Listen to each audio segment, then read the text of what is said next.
Hi, everybody. 4 years ago this month, a crisis that started out on Wall Street almost brought down our entire economy. The nation's biggest banks were days away from failing. The stock market and millions of American retirement accounts were in free fall. Credit froze, lending stopped, and businesses large and small didn't even know if they'd be able to make payroll. It was a moment the likes of which few Americans had seen before.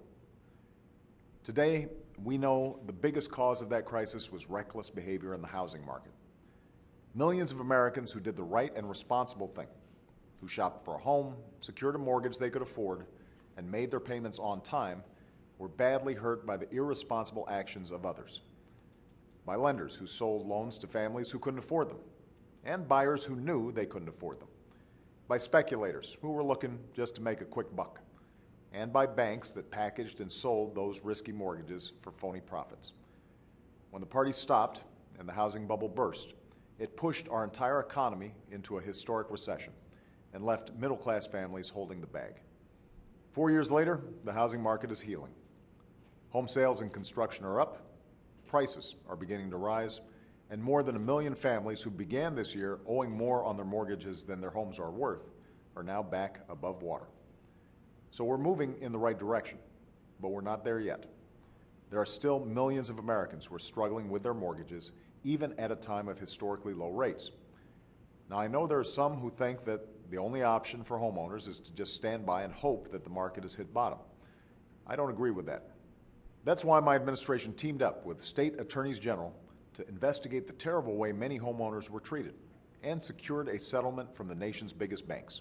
Banks that were bailed out with taxpayer dollars to help families stay in their homes. And that's why we announced new steps to help responsible homeowners refinance their mortgages. Already hundreds of thousands of Americans who were stuck in high interest rate loans have been able to take advantage of lower rates and save thousands of dollars every year. That's not only good for those families, it's also good for our economy. When folks are spending less on mortgage payments, they're spending more at local businesses. And when those businesses have more customers, they start hiring more workers. But we can do even more if Congress is willing to do their part. Back in February, I sent Congress a plan to give every responsible homeowner the chance to save about $3,000 a year on their mortgages by refinancing at lower rates. It's a plan that has the support of independent, nonpartisan economists and leaders across the housing industry. But Republicans in Congress worked to keep it from even getting to a vote. And here we are 7 months later, still waiting on Congress to act. This makes no sense. Last week, mortgage rates were at historic lows.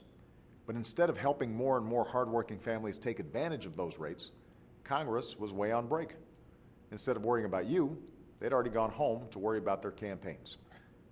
The truth is, it's going to take a while for our housing market to fully recover. But it's going to take a lot more time and cause a lot more hurt if Congress keeps standing in the way. If you agree with me, I hope you'll make your voices heard. Call your representative. Send them an email. Show up in their town hall and tell them that when Congress comes back to Washington, they better come back ready to work. All of you are doing everything you can to meet your responsibilities. I think it's time Congress did the same. Thanks, and have a great weekend.